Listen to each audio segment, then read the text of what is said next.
Hello there everybody, welcome back to WhatCulture Wrestling for another exciting episode of NXT Ups and Downs, and I am not well. Don't worry though, I've not got the dreaded Rona or anything like that. I'm just the kind of dope who can somehow conspire to get like a big debilitating head cold 6 months in to a global health catastrophe. So like, I'm not gonna die, but still. Anyway, even if I was feeling really unwell, I have been at WhatCulture for 5 years now, and in all that time I have had 2 sick days. So if you think a bit of a snuffle is going to keep me from telling you all about, let's see, what we got this week.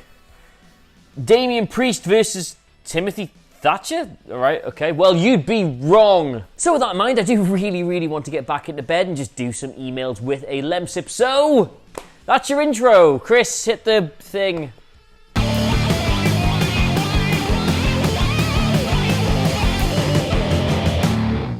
Alright, so first off, hearty congratulations on my pal, not yours, Stu Bennett, / Wade Barrett on getting the commentary gig on NXT full-time. That is, in my opinion, very good news. Not getting it up though, gave it an up when he was on first, and I'd just be retreading, rehashing, whatever it is. The thing about the boards, because you've already walked, you know, that one. I'll be doing that. Anyway, our opening match was Shotzi Blackheart versus Io Shirai, and depending on your point of view, this was either proof at long last that Shotzi Blackheart, when you strip away the tank and the ow-ow-ow-wing and the other very cool stuff TM, she is actually a fantastic wrestler, or that Io Shirai can just drag a really good match out of the most average of opponents. Whichever you like. Of course, as with everything in pro wrestling, the truth lies somewhere in the middle, I think. Thing is, after last week's little tease that maybe she was going to give her the belt back, or maybe she wasn't going to give the belt back, NXT just opted to throw these two into a banger of a television match with no build besides Shotzi Blackheart stapling things to her chest on Twitter, and as countless therapists and high court judges have told me, that is no way to get somebody's attention. Stop doing it. But you know what, fair enough, because after these two exchanged some frankly brutal spots, there was a German suplex onto the ring apron, the hardest part of the ring.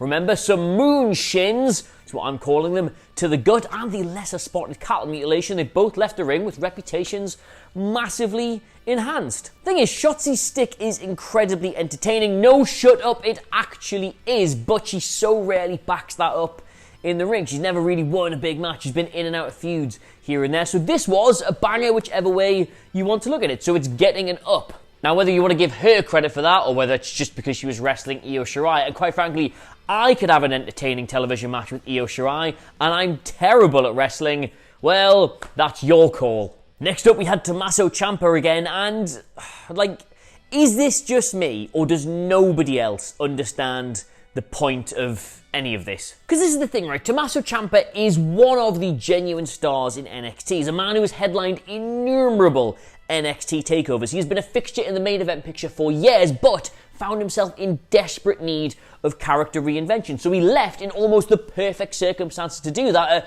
really crushing defeat against Karrion Kross that was going to force him to reconsider absolutely everything. The groundwork was there, and they started to do this perfectly, and yet, since he's come back, like he just appeared unadvertised with no fanfare, and everyone was like, oh, okay, I guess he's wrestling Jake Atlas, and then he beat him up because he's a heel now and he's really vicious, but then he ended up in that fatal 4-way Iron Man, like 4-hour-long thing, and did nothing really, so that kind of all fell flat. Now he's back and he's having another exhibition match where he's going to be really vicious. I don't know what to do here. Like, if he's a brutal, vicious killer, why is he not brutally, viciously killed anybody we actually care about? Like, if he's such a bad guy, if he's going to inflict such damage on people, why is Jake Atlas back in the space of a few weeks? Like, if we're supposed to receive him as someone at the top of the food chain, why was he an afterthought in an NXT Championship match and now entering a mid-card feud? Like, Look, right, NXT needs stars at the minute, and this man is a big star on NXT, and now he's just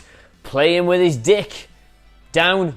Now look, I'm not going to pile on the misery here because life is too short, but NXT really front-loading an interview with Finn Balor is one of the main things that was going to happen this week, and it was just a weird backstage segment, like...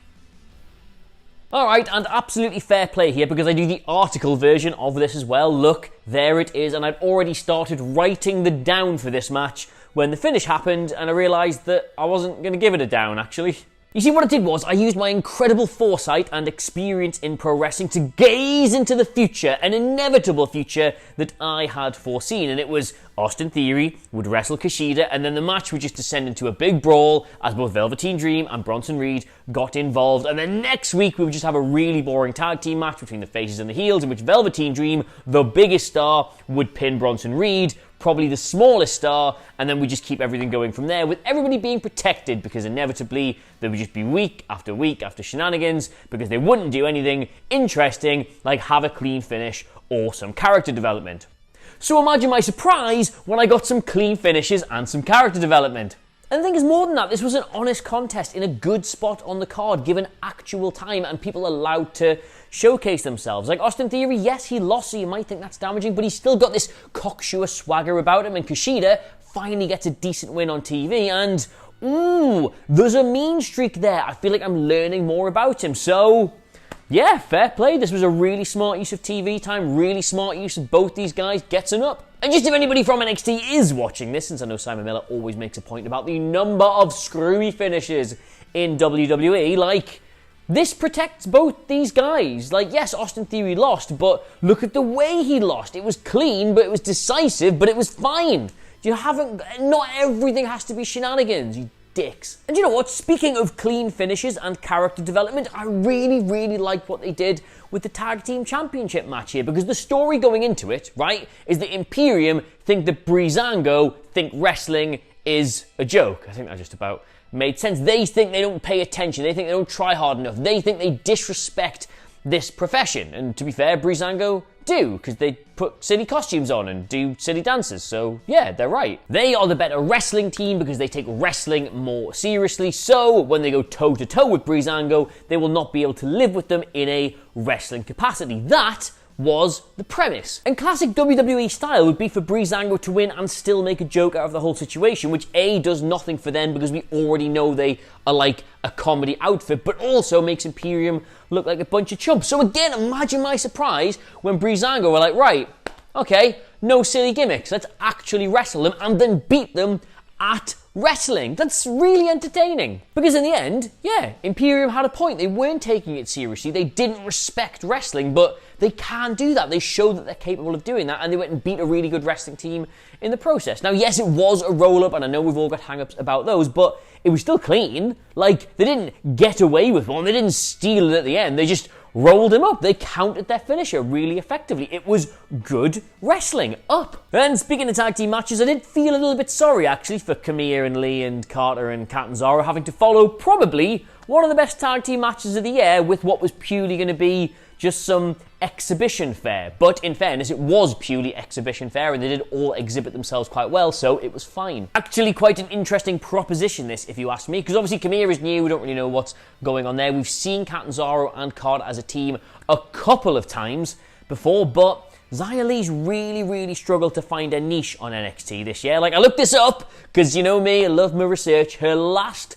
2 appearances on this brand was a defeat to Aaliyah in June and a defeat to Chelsea Green in April. Now, there is having a bad lockdown, and there is that. Now, don't get me wrong, the most interesting thing here was obviously the highly athletic combination pin finisher thing from Catanzaro and Carter. Give them a women's tag team title shot somewhere, I beg, please. But Xia Li getting something as substantial and interesting as the tease of a heel turn, very smart move. Thing is, she's really good. She's a really good wrestler. We've seen her do really good wrestling, but her, like, dancing and smiling her way down to the ring, only to get beaten pretty much every single week and not be seen for months, is doing nothing for her. And we are perilously short of entertaining heels in NXT, full stop. Never mind just the women's division. And not the heels, I should point out. We've got loads of heels, but entertaining heels, you see. There's a difference in that. So yeah, give her a go. We'll get her some more TV time. Like, why not? So yeah, the match just about gets it up for me. There wasn't really a whole lot going on here, but just the fact that it bundled in with them potentially giving Xia Li a mean streak to match her ring style. Very positive, that. Up. Now, I know I've been saying this for a while now, but the Dain Maverick mismatched tag team partners thing, mwah! The weird thing is this whole gimmick seldom works in pro wrestling. It's always really hokey and short-lived, and you can just see what it's supposed to be building to, but this just everything's clicking for this. Something about their blatantly clashing personalities and in-ring style, but also that like British connection and just the way they play off each other really, really works. Like, I absolutely buy that Drake Maverick would be this annoying in this situation, but more importantly, I absolutely buy every single thing Killian Dain is doing. He doesn't want to be his partner, so he doesn't go to the ring with him. He didn't sign up for this, so he takes no part. Only when Regal confronts him about it does he even go down to the ring, and even then, he only gets involved with the match when he's directly confronted by Roderick Strong. And I have to ask, because I've watched it back a couple of times and I can't quite make it out, does Roddy Strong call him a fat dork or a fat orc? Because either way, pop. Don't get me wrong, like long term, there probably isn't that much legs in this. Like, they're not going to go have a 6-month tag team championship run. Freeze frame that just in case they do. But like, there's just enough entertainment here. I don't really care. I want to see them finally begrudgingly have to team together, only to get some like win that means they're going to have to spend more time together. As long as they don't ruin it with hokey backstage segments, they just let them do the whole X-Pac and Kane thing, it'll work for me. Like, they're going to get to wrestle the Undisputed Era at some point because this was a DQ finish. And then, who knows? Maybe there's a tag team championship match in them for it somewhere. Words in the right order. Yeah, long story short, this is fun and it is entertaining and it's certainly not the best thing on NXT, but what the hell, up. Alright, my dear friends, it is time for your main event of the evening and...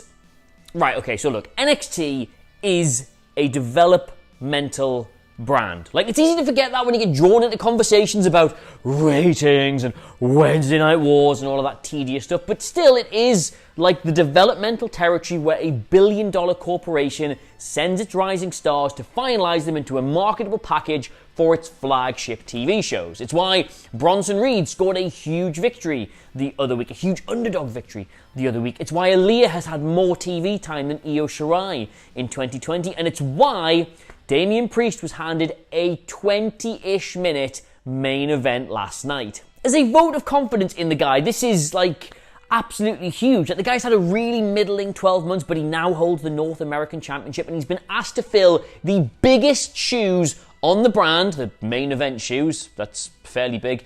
I imagine the same week it goes back head to head with AEW. And his opponent, Timothy Thatcher, is incredibly talented, but he's not a draw. Like, people aren't tuning in purely to see him. Now, questions over whether or not he has fully delivered here and indeed fully delivers in this role are probably for another video, but this match was certainly entertaining enough to justify the faith that they have placed in him, I think. Is he a star? No. Is this a star-making performance? No. But is it an engrossing, captivating, hard-hitting, entertaining pro wrestling main event? Yeah, it is. Yeah, it really, really is. The match gets enough. Don't get me wrong, in a ratings battle, you don't want B+, 7 out of 10 main events because you just will lose a ratings battle in that case. But in isolation, which is the only way I can really contextualize this, the match was really good.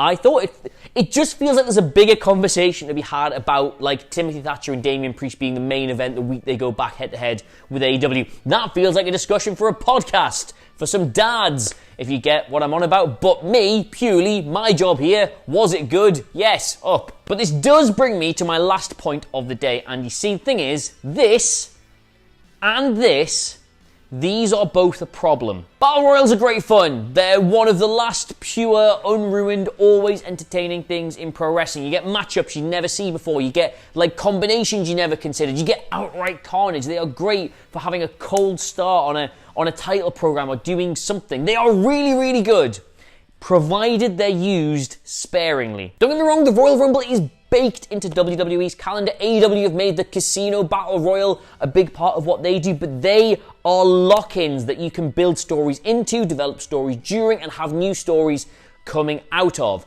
This and this, for both the main championships in NXT, thrown together at a week's notice, shows that right now there is nothing going on NXT. Nothing. Look, right, don't get me wrong, the excuse for the NXT is always, don't worry about all that, don't stress about it, the matches will be great, and yes, these matches will be great, but the writing is on the wall right now about a declining viewership and declining interest, because right now, while the matches are great, there is simply not the narrative hooks to keep people coming back and keep people invested. This needs to change. and it needs to change before the end of the year. You mark these words. So there you have it, that's everything we've got for you today, and I do really need to paracetamol, so let me know what you made of it all in the comments below, and of course don't forget to like, share, and subscribe. Get your get well cards to me on Twitter, at Adam Clery. Quickly now, I might actually die, but in the meantime, thank you so much for watching. I have, of course, been Adam Clery, and I'll see you soon. Goodbye.